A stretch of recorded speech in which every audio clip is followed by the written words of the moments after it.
All right, this is episode 28 of the Sonic Road podcast. My very special guest today is lead singer and songwriter Jay Buchanan. Jay is well known as the singer for the rock band Rival Sons. He recently released a solo record called Weapons of Beauty, and we had a long discussion about the creation of that record. Check out Jay's album at the link in the description of this video. You guys can buy it there. And check out everything Rival Sons as well, rivalsons.com. Subscribe to the Sonic Road podcast at the link tree in the description as well to help support the show, support the bands that come on the show, and go buy some tickets, go buy some vinyl. You know the deal. Here is my interview with Jay Buchanan of Rival Sons. How are you? I'm very good. I'm very good, man. Just hanging out at home, taking care of the family, taking care of the wife, and doing my thing. Cool. Weapons of Beauty, man. Great record. I've listened to it like 4 or 5 times now. It's pretty cohesive and beautiful. How does it feel to have a solo album out after all this time? It's been a while. I think it's a trippy feeling. I feel like I'm here at home and it's a feeling of it balances between anxiety and complacency. you know, like, oh, well, I wonder if it's going to do all right. Is it okay out there in the world? It's that record I worked so hard on is out there just walking around through people's ears now. Yeah, I get it, man. I'm a musician too. And like every time, you go to release something, there's always a little bit of anxiety. I think because we all get a little close to it. I have questions about that later, but I can definitely relate. It's like, did I do the right thing? And sharing to the world is a brave thing. It's always appreciated by the fans too, for sure. But just kind of walk us through the process of making the decision to seek solitude in the desert. A lot of people don't do that these days. Was it an effort to kind of seek a certain vibe or something else? I didn't have any concept in mind at all. Yeah.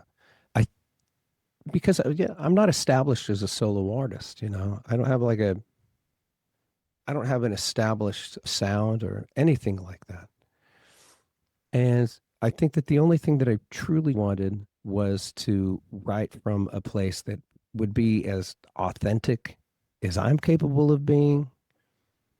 And also, I wanted to make sure that the instrumentation would be reductive, and that everything would be framed around a vocal melody and that instrumentation, like I said, would just be reductive and very sparse. That was my attempt. That's the only idea that I had going into any of this. It definitely reflects on the record for sure. It's circled around a vocal, which makes total sense. What did the logistics of this kind of forced solitude look like for you as a songwriter? Were there zero digital devices, and how many instruments did you take with you? Because that could lead to anxiety itself when you're alone like that, and then you have an idea and you don't have the right tool for it. Well, I think you do with what you have. The experience of living out in the desert and doing all of that for 3 months. I put myself out there because I wanted to force myself to just concentrate on the job at hand, which was to write. And I wasn't exactly sure that I could do it. I wasn't sure of anything. I just knew that I wanted to. So, like living with a gas generator, I had digital devices. I had my computer. I had it set up so that I could demo different ideas, try to woodshed different ideas I would have. I wasn't living by like candlelight. And I had my phone, even though I didn't have reception or anything down in the bunker. And yeah, it got scary sometimes when I'd wake up. It's really quiet Yeah, I bet. Yeah. when you're underground and I just in this shoebox size bunker. But just those feelings of being out there and like, what are you doing? Why aren't you with your family? You out here, what are you trying to do, Jay? Who do you think you are? This is crazy. You should just pack it up and go home. Just, fighting through those types of feelings. It was really trippy. And, having to bring in my water and bring in my canned goods and and cook all of my meals on a tiny little camping stove, that sort of a thing. And I brought the instruments with me, really just guitars. I would bring a bass out there and a mandolin, but I really didn't play those. It was really just guitar. How did you pick the place to go? I'm just genuinely curious about this because that's a hard decision to make. Not a lot of people take these kind of avenues to write songs anymore. And it's pretty unique and old school, you know? It's not lost on me how romantic it probably sounds, but that was not the objective at all. It was really, I was trying to find somewhere that I could go and just sequester myself and just think about writing. I thought about going down to Costa Rica. I had different offers and different places to go for people that I knew that had places in these different territories. But ultimately, I had the idea of one of my really close buddies from high school, or from the time I was a kid. I knew that he had some property way up in the Mojave Desert. He's an exotic reptile breeder. And I think he's got like a couple hundred acres out there. So I called him. His name's BK. And I said, BK, I know you have a lot of properties. There may be a place where I could set up a tent or a yurt or something like that and just write for a month or so. And he said, you want to pitch a tent out on my property in the desert? And I said, yeah, man, I have a lot of work to do and I just need to be left alone. And I said, or do you have any structures or a trailer or anything like that? And he said, well, I have an underground bunker. I said, oh, that's perfect. So it was really just, it was somebody I knew. I didn't know he had it. It was really just like things aligning in such a way that it would allow for me to do things in that way. I relate to that too. You got to have space. I have constant conversations with people that I'm close to. It's like what we do is sonic, both podcasting and music. So it's like, don't take offense because we have to isolate sometimes, whether it's with a couple people or by yourself. And it's part of the lifestyle because we are making sounds. So it makes total sense that a little solitude helps along the way. That's for sure. Well, you need to be able to concentrate when it's time to concentrate. And being here, like with my family, everybody in the house, like I got a full house, man. Yeah. And even a mother-in-law. I've got a full Wow. home. And I love my family very, very much. And I think that because I'm gone so much of the time with touring and all of that, that I think when I'm home, I have a really hard time tuning everyone out. I just don't think I'm wired that way. Oh, going away in order to create was going to be necessary for me. It has produced a great album, man. You mentioned that the silence was both terrifying and liberating. Did that liberation bring any moments of maybe pulling a song straight out of the ether with little or no preparation like you've done in the past? Sometimes those are really awesome moments. Well, ultimately, that's where they all come from. The songs will come to you amidst chaos, and you can have the TV on and have something to tune out in order to tune in. I think that more than anything, the silence was there to force me to slow down, force me to just slow down to a crawl. And I don't know that any song in particular came out of any of that. But I think it's staying in the frame of mind to leave room for creation. I think that was the largest part of it. Makes total sense. It was strange because I've read some of your materials and it said that the title track, actually, The Weapons of Beauty, almost didn't make the cut because it's kind of deeply personal for you and the philosophy behind the song. You said it was almost, you used the word shameful it was kind of shameful to protrude it out into the world, like kind of say it out loud. As an artist, how do you reconcile those feelings when it comes time to share it to the world? I think there is the exhibitionism that comes with being a songwriter or being a musician. This whole thing of like, well, what is it about me? Why do I need to be on display? Why do I need to be listened to? Why do I need to be on stage? Why do I need to be looked at? You know, why am I like vying for people's attention? And yeah, you can feel shameful and juvenile when you look at it that way. And I think that early on, being at odds with that, that dissipates under the, well, it's just under how powerful music is and loving music so much. And like, okay, well, in order for me to be able to have a career, in order for me to write these songs, I need to be on stage. I need to be on stage performing them. I'm a private person, or at one point, I guess I was. These days, you know, when you're an artist, you kind of just walk around out in the world with your pants down. But I think that loving music so much and wanting to communicate these songs and these ideas, you end up falling in love with the act of singing and performing in a way that isn't performative. It isn't about look at me, and it isn't about the attention. It's about the exchange of energy in between you and the audience. And it's that exchange of energy that edifies you in so many ways that I think for a lot of people, if you try to explain that, that it's like, it's not about ego and it's not about I'm the center of attention. It's about everybody in the room. It's about this collective energy that's going on and this exchange that is so wonderful. I think that graduating and getting past that and getting to that point is one of the healthier parts of this whole journey. I listened to something Maynard Keenan had talked about when Tool released 10,000 Days. He expressed the same type of thing, but it was putting really deeply personal lyrics out in public. He almost regretted it. And it's like, dude, that is one of your best pieces of work. I don't think you'll ever top it. But at the time, he was very vulnerable. And it's a very vulnerable song, you know. I don't know if you heard it, but it'll just crush you. And that's what it should do. He did his job. So I was like, no shame. Don't have that. Don't have any regrets for putting your heart on your sleeve, you know? Well, when it comes to the vulnerability, it doesn't really pay to be reductive when you look back.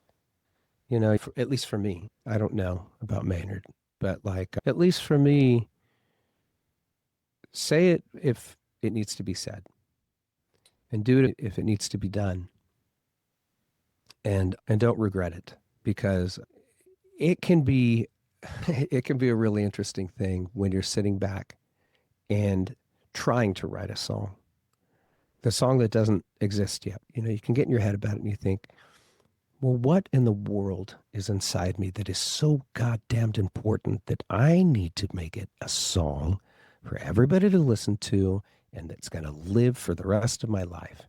What is it that I think or feel that is so substantial and so important? And it isn't really like that. From my experience, what it ends up being is what boil inside your creative soul is just about to burst, that it needs to be drained. Right. That it needs to be exercised out of you. What is it that is in there that needs to be said? And a lot of the time you don't walk around with that, you know, with that billboard on your forehead of what that is. And Right.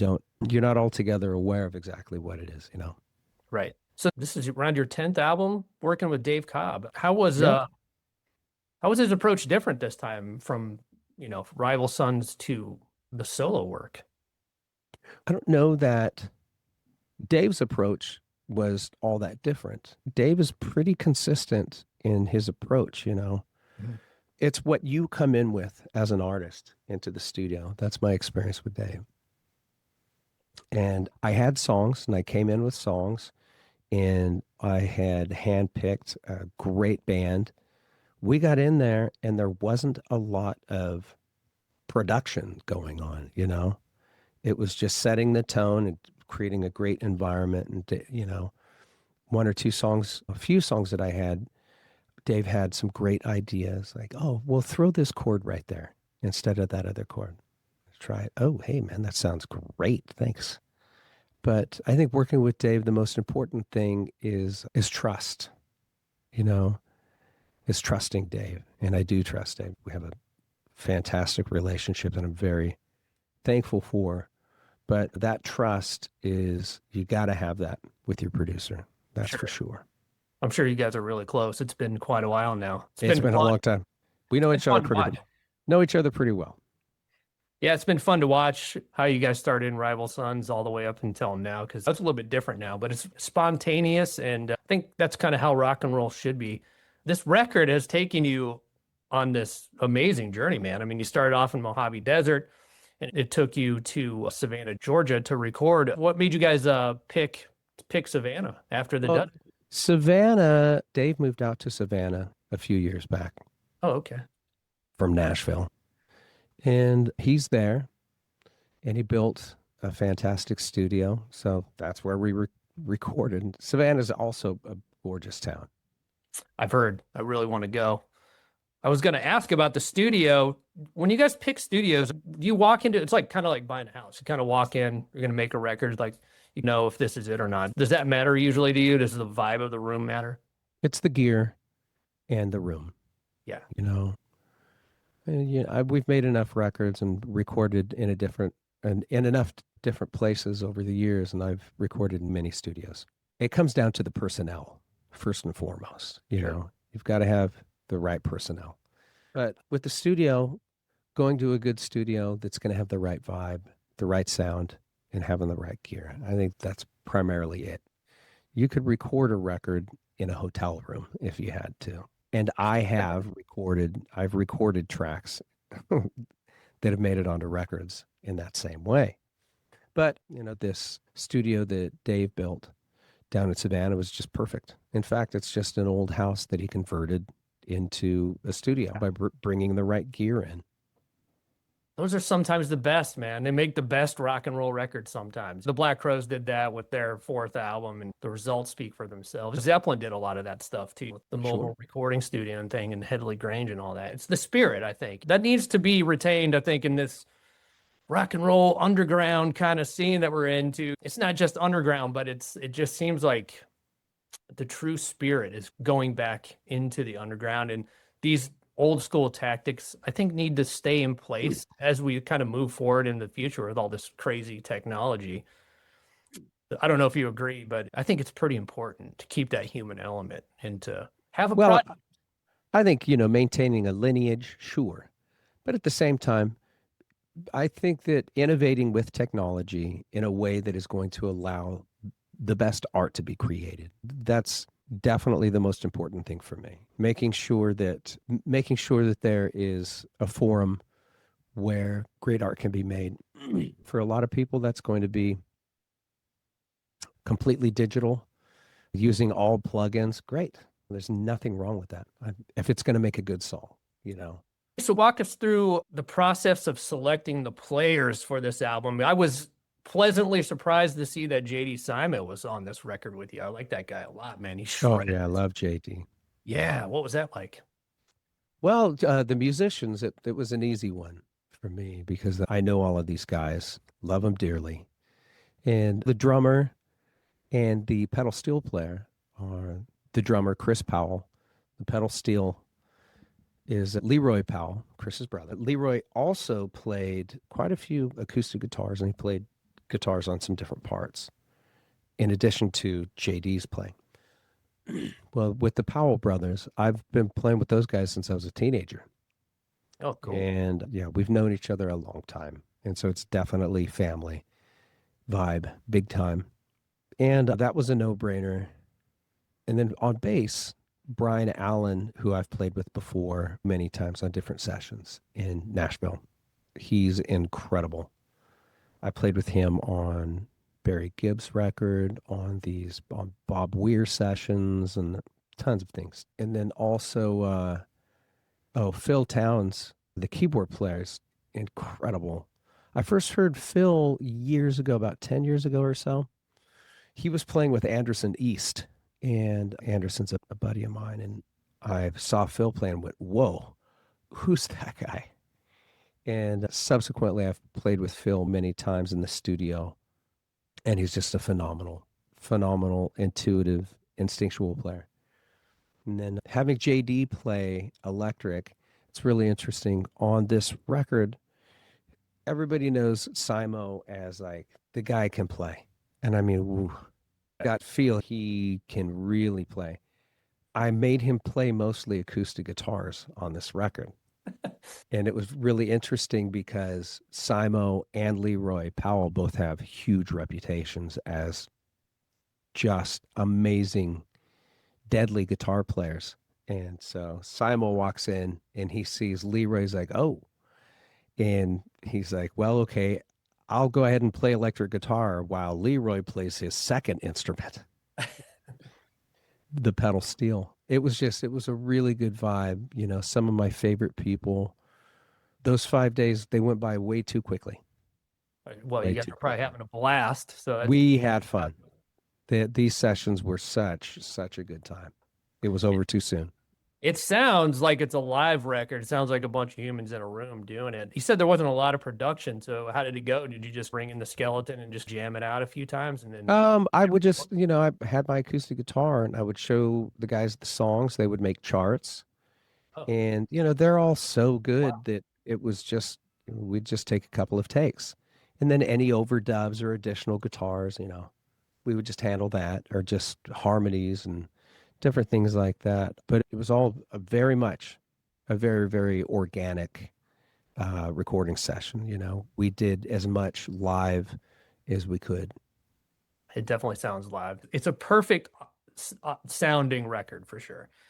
Here's another twist, and I read this that you chose the filmmaker Scott Cooper to help sequence this record. This might explain because it's very scenic. If you listen to the whole thing all the way through, it has you can plant some pretty strong images in your head. How did you approach Scott to help you with this? Well, I had worked with Scott on the Deliver Me from Nowhere movie, the Springsteen movie that came out this year. And that's where I met him. And we had some really good, really deep conversations as we were wrapping the film. And I went right out into the desert directly from wrapping the film. And we had a conversation that really stuck with me for some reason. And so as soon as we finished recording the record, for some reason, Scott Cooper came to mind. You know, as I listened to these songs and I thought, okay, well, now I have to sequence them, which I've done many times. But there was something inside me. I wanted to collaborate and I wanted to put that trust in someone. And immediately Scott Cooper came to mind. And thankfully, he was so generous. He did me that favor. It gave me a full, like, little dissertation of each song and why it needs to be the way it is. So kind of him. And I thought he did a great job. So his sequence is the sequence that made it on the record. You're the second artist in the last couple of weeks where I've been talking about album sequencing, which doesn't get a lot of attention these days. I think it's important. The band Handsome Jack just released their album Barn Burners, and it sequenced perfectly. For vinyl specifically, it takes you on this fun little journey, but it goes so fast because it's sequenced so well. So I think it's cool to talk about album sequencing again with all this, playlist stuff going on and these singles and stuff. It usually gets lost in the mix quite a bit. I'm a big one for sequencing. And the way that it was sequenced, it ended up working perfectly for vinyl. Yeah, it sure did. And everybody go listen to it on vinyl if you can. That's all I'll say about that. The whole album's meant for vinyl for sure. It was mastered for vinyl, and I had vinyl in mind from the artwork to everything, you know. I just have a vinyl world. Yeah, I do too. Say. I do stream. I'm not a hardcore guy, but Oh, yeah. I stream. I'm not above it. It's streaming is all about convenience. And especially when you travel as much as I do, like you depend on streaming. I like to buy vinyl as I'm like touring the world, you know. I love to go diving for records. But no, when you're out and about, like certainly streaming is like that's what you got to do, man. How big is your record collection? Oh, it's rather small these days. I probably only have, I don't know, a couple hundred records. Okay. Yeah, that's manageable. Yeah, it's manageable. It got out of hand. Don't move too much or you're going to be in trouble. Yeah, it got out of hand previously, but I'll gift records and cycle things in and out. I have my core albums, like collectors and rare editions that I keep. Sure. But then also, if I really love a record, sometimes a special person will have a special birthday and be like, oh, you know what? I think I'm going to give this Japanese import of A Love Supreme to this person. Yeah, Records are fun to give away. yeah, they are. And I've done that too. When I'm done with it, you kind of know when you've heard it a lot and if somebody else is a fan, it's good to pass it on. That's right. You don't get that from a streaming, you can share a list, but it's just not the same for sure. Yeah, I get it. So tell me about the artwork a little bit. It's Jerry Lipking. He did a great painting of you for the album cover. It really encapsulates the vibe of the record pretty perfectly. It wraps it up really nice. Tell us a little bit about that approach and the concept for the artwork. Well, the concept for the artwork is that's all Jeremy Lipking. I approached Jeremy. I had sent him, he was the only person who I really shared the music with. I shared a song with him while I was out in the desert. I called him and I said, Jeremy, I think I'm writing a Lipking painting. Yeah. And I said, I would love for you to paint a portrait, paint the cover of the album. And he thankfully was completely into it, which is just unreal. I'm the only person in the world with the Jeremy Lipking album cover. Oh, really? Yes, this guy, he's just straight up, he's one of the best classical painters in the world. He's not just like, oh, well, one of my favorite painters. Like this guy is a world renowned. He's just one of the best there is. He's one of the living masters. And for him to paint the portrait on the cover of my record is just amazing to me. I can't believe it. I can't believe that I have a Jeremy Lipking album cover. Well, you're making your dreams come true, man. Yeah, everybody go check him out. At least go check him out on Instagram. I did that right before the interview. And yeah, Oh, yes. Check out Jeremy Lipking.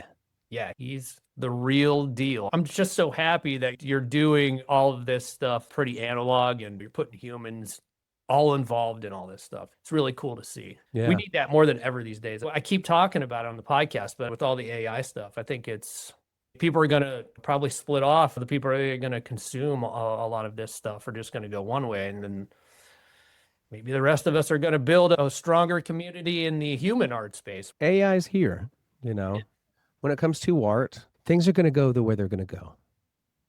And AI is going to seep into and take over whatever it's going to take over. And I think it's just going to be, we're still in control, We get to decide what we want to ingest. Yeah, that's right. So it's like you can be as discerning as you want to. Like, we sit around and we talk about vinyl, right? Well, to certain people listening to this, they'll think, well, you guys really sound like snobs.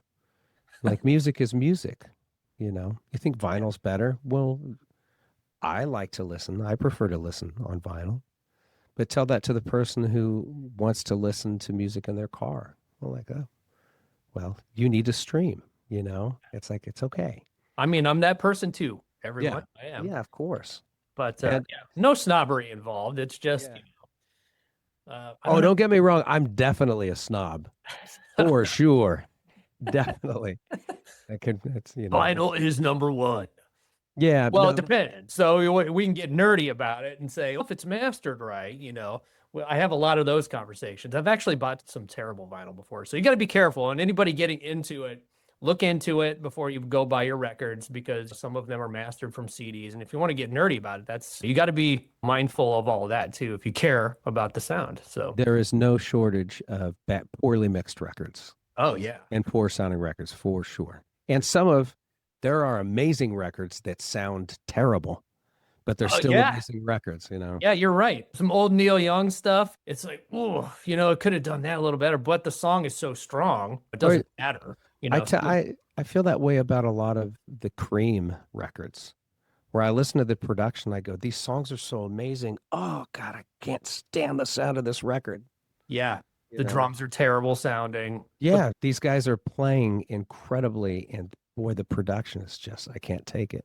But that's the way it went, Yeah. Yeah. Now we're walking a fine line between sounding too good and, you know, Yeah, right. sounding good enough, I guess. I get it. So if you don't mind, let's move on to Rival Sons for a second. I'm curious about, Sure. What do you got?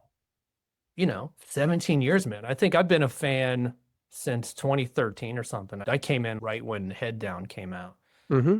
I've been listening for quite a while, seen you guys a bunch.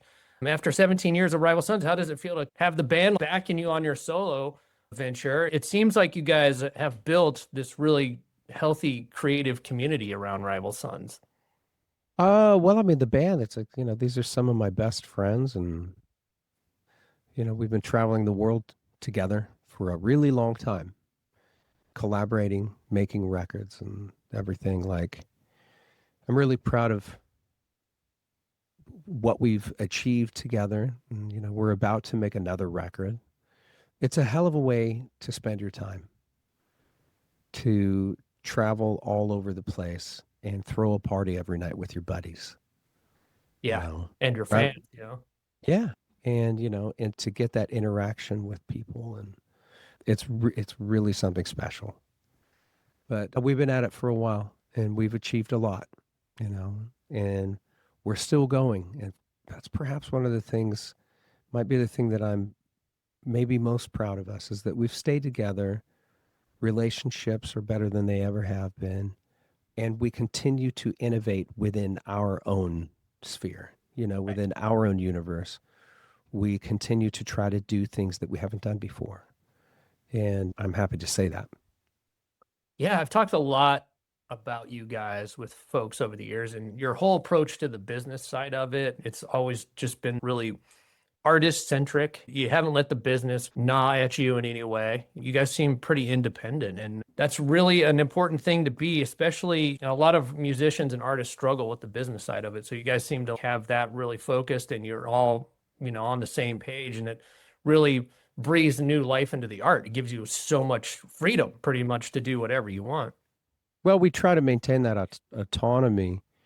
From a business sense, there's no way of staying clean altogether, not in this industry. We've certainly picked up the knife by the blade a couple of times, but that's going to happen. I think that working to the best of your ability to maintain your creative autonomy, if it's important to you. I know there's a lot of bands that it may not be. And that's okay if that suits the type of music that they're making. But I know for us, it really is important. And having that sense of freedom and authenticity is important to us. And I think that's probably part of the taproot of whatever our ethos is. And I think that's right there. Right. After this solo experience, what kind of a new approach or new energy bring into the Rival Sons camp for 2020? I don't know. We're working on a record right now. We're writing a record, right now. And we'll be getting into the studio within the next couple of months. And so that remains to be seen. Really, I worked really hard on this solo recording, but I'm looking forward to getting back with my brothers and seeing what we're going to do next. Your past record, up until the last several, I guess, it's been very spontaneous. You guys have gone in the studio with not very much formulated songs. And then you've drawn back from that a little bit, had a little more patience and taken a little more time with the songwriting. What's your approach on the new music? You guys are just kind of a little easy? It's in the middle. We have music that we'll be going in with, but also I think we're going to be doing some creating on the floor as well. Yeah. Just not like entirely dependent on that, but, going in, having some songs, and then also going in and, going in there with the intention of conjuring up some of that magic. I think you guys are going to be just fine with that. It's, a blended approach sounds amazing too. Keeps it fun. And I can't wait to hear it. It's been a little while since you guys released something. Tell me a little bit about your experience going back to the business side of it. You guys started your own label. Are you guys pretty hands-on with it, or is it just a vehicle just to release the music? It's more than anything, it's a vehicle to release our previous catalog. My decision to put out my solo record on that label, I had a choice whether or not to do that. I was going to put out this Weapons of Beauty album through 30 Tigers, but I asked if it could be through Sacred Tongue Recordings, which, it's like that's our home brand, and it's romantic to me. Um, it's romantic to me to put that out on that independent imprint of Sacred Tongue Recordings, to attempt to bolster and draw attention to it. And I think that we're going to have more side projects that way that are going to ultimately be coming out on Sacred Tongue Recordings in the future. That's cool. Have you guys ever thought about signing bands to it? I have, and we've talked about it, but the truth of the matter is it takes a lot to run a label in that sense. So,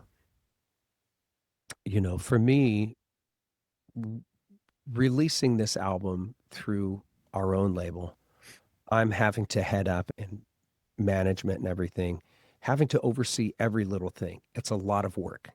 And I would be apprehensive to take on all of that responsibility on someone else's behalf, because if it didn't work, I wouldn't want to be the bad guy. I wouldn't want to be the shitty label that didn't work hard enough for an artist. Having that type of responsibility, because I've been on the other end of that so many times. Right. Well, you look at it and you go like, man, our label really shit the bed on that last record. What was wrong with everyone? And I wouldn't want to be part of that conversation on that side. And because I think that artists need the most help that they can get. And I don't know that I'm not a label executive, man. Yeah. That's for sure. I dream about it all the time. It's like, I'd do something different, but I don't know. I don't know enough about the business.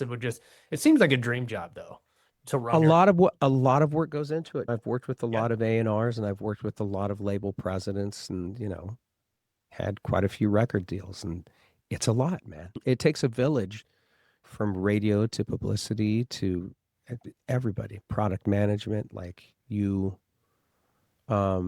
it takes a lot of hands to lift up any given project to where it should be. Right. It's definitely a lot behind the scenes, that's for sure. So on the live circuit, you guys, man, you've literally played with everybody. I could just have a podcast with you on your experience with playing with all these legends. What would you like to see Rival Sons do on the touring circuit in the next year or two? Do you guys have plans to do like any extensive headlining stuff in the United States? We're piecing things together. At the present time, because of my wife is dealing with some health issues, and so I can't go anywhere. I want to stay here and take care of her and take care of the family. As soon as these things clear up, we'll be hitting the road. I'd like to, we'll inevitably we'll do something here in the United States, and then hopefully Canada. I really want to get back to Canada. We hit Canada last year in the spring of 25. And it really just gave me a taste. Like, I want to get back up there. Yeah. And then we'll go and we'll do Europe. But I think it's all going to be predicated on when this next record will come out. Is there any chance to perhaps see any Rival Sons music this year? It's probably hard to tell at this point, but well, hopefully that's for sure. We're going to have to work really, because of the circumstances, that I'm dealing with here at home. Everything's been put on hold. So we're just waiting to see what can be done and when it can be done. So we're directly, like in real time, we're in that process right now of working things out. Even as I'm interviewing with you across the screen and on my computer up here, I'm watching these emails come in about scheduling and oh my gosh, touring prospects and all of this stuff. So it's a work in progress right now. Awesome. We'll keep our eyes out for that for sure. Great. Well, man, Weapons of Beauty is a great album. Looking forward to listening to that more. And are there any solo shows come up? I know you said you're tied up, but are you going to be doing any solo stuff in the US or around? I'm doing, let's see. I think I'm doing 4 shows, not next week, but the week after. So I'm going to do the Basement in Nashville on the 17th of February. And then I think on the 20th of 19th or 20th, I believe, of February, I'll be in New York City at the Silver Lining Lounge, and then London, UK, then Paris right after that. And these are just solo acoustic shows because I gotta like get in and get out as quickly as possible. I don't really have time to rehearse with the band and like do those sorts of things. So kind of just jumping out as quickly as possible and coming back home as quick as I can. Very cool. That's exciting. There will be much more. There will be extensive solo touring and all of that. But like I said, that's another one of those things like that's a little bit further down the road. Yeah, a little bit later down the line for sure. Yeah. Where can everybody find Weapons of Beauty? Everywhere. Just type in like anywhere you get music, you can listen to Weapons of Beauty. Certainly it's on all of your digital streaming platforms from Tidal to Apple Music, Amazon Music, even Spotify. And the vinyl. Where can we get And that? the vinyl, just order it. It should be at your local record store. And if it's not, just request it and they can get it. But it is in the zeitgeist. You can go online to weaponsofbeauty.com. You can go to 30tigers.com. I mean, you just type it anywhere into any search engine and you're going to be able to find a place to buy it. Right. I heard a tinge of maybe anger at Spotify there. How do you feel about Spotify? Are you more of a Bandcamp kind of person or Well, look, I like Bandcamp. Well, yes, of course, but I mean, Spotify, they've had their hands in some different things in this last year. They've been very unsavory. And looking at it and thinking, okay, well, should we pull our music or what are they really doing for the artists? it's a hard decision? Well, we all know that just streaming doesn't serve the artist. Our records have become promotional items, and they've been devalued to such a high degree. But it's also, even though it doesn't sound like progress, it is progress. This is the way things are going. This is how people get their music. I understand. I listen to Spotify. I listen to iTunes. I listen to all of these digital streaming platforms. Tidal, I think, has the best fidelity, and so I enjoy Tidal. But it's like this is this sign of the times, man.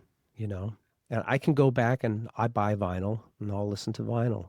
But Yeah. Usually my streaming turns into a vinyl purchase. That's always my goal. yeah, that's what I do. The same thing. If Yeah. I like an artist, I will order a vinyl. And to the credit of streaming, there's a lot of bands I would have never even heard of had it not been around. So I do appreciate it at a point, but I don't know. This is true. Hey, listen, that's real. I think about how much music I've been exposed to off of playlists on these digital streaming platforms. Like, hell yes. Yeah. Thank you. Great. Yeah. It's just like hitting these playlists, which I'm very thankful, Weapons of Beauty and a lot of the songs off of this new record have been playlisted on so many playlists. I'm really thankful for that because the playlist has taken the place of like the person at the counter at the record store. Like, hey, turn me on to something new. And then they say, well, are you into this? Are you into that? What's up? And digital streaming platforms have provided me with tons of discoveries. Yeah, absolutely. Well, in the spirit of being the guy at the record store, I've been asking all my guests, to pay it forward, shine a light on an artist that you're listening to. Can you give us one that you've been maybe obsessed with over the last year or so? There's quite a few, actually. Yeah, me too. There's a long list and it keeps growing too, by the way, which that's awesome. I think, let's see. I think, I mean, there are so many. Let's see. For singer-songwriter stuff, a lot of people don't know about Daniel Norgren, and he's from Sweden. Fantastic, really fantastic artist. But I mean, goodness, there's him. There are, let's see, what do I have here?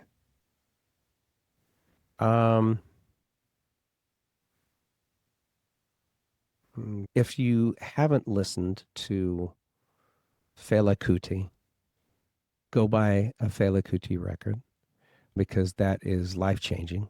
I've been on Fela Kuti for a very long time, but I think I go through periods where I listen to more and then less and then more and then less. And let's see. I'm writing these down. I'm going to check them out. Yeah, I mean, there's just a lot.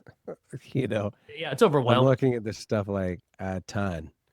But in terms of singer-songwriters, Gregory Alan Isaacoff is getting more prominence, and that's really nice to see. But at the same time, look up a Kentucky native, Ian Noe. Ian Noe, Noe. He is a fantastic writer. And I think that everything that my buddy Jesse Wells has been doing, he's a great writer. I know he's become known for like protest song-ish type stuff. Oh, yeah, I think I've seen it. Young kid, But right? yeah, and he lives out in Arkansas. He's an Arkansas native, but he, even aside from the protesty, socially poignant songs, he's just a really great writer. Yeah, he seems Just cool. just all around. And yeah, I don't know. There's a lot to love. Yes, there is. Yeah, there is. I could go on and on. I have a lot of people reaching out to me to, for do whatever on the podcast, and it's just so much. I can only. Yeah. Right now, there's more good music being created right now than ever before. There are more songwriters rising to prominence. There are more people that have chosen to spend their lives writing songs and performing music than ever before. Yeah. With the advent of like home recording, plugins, interfaces, the internet, digital streaming platforms, everything, there is an avenue for more artists to put out more art. Yeah. That's incredible. So there's so much fantastic art being made on the regular. Yeah, that's the good part about all this. It's easy to fall into a negative headspace about it. There's also a lot of good, and you're right. We got to focus on that too. So Yeah. No, don't be negative about it. yeah, Come on. yeah, I just want things to be the way they used to be. yeah. They're never going to be the way they used to be, man. Nostalgia, man, nostalgia. There's amazing art being created right now, and I'm thankful to be alive during this renaissance. It's a really beautiful thing. Yeah, I say that openly and often when I get into a group of folks and we're getting into more of a negative kind of conversation. I was like, but this is the best time to be alive in human history too. Let's not forget gratitude is huge, man. Gratitude is huge. It's okay. People, we all get snobby, and Yeah. everybody talks shit, and it's all right, Yeah. But just you got to appreciate too. Yeah, that's right.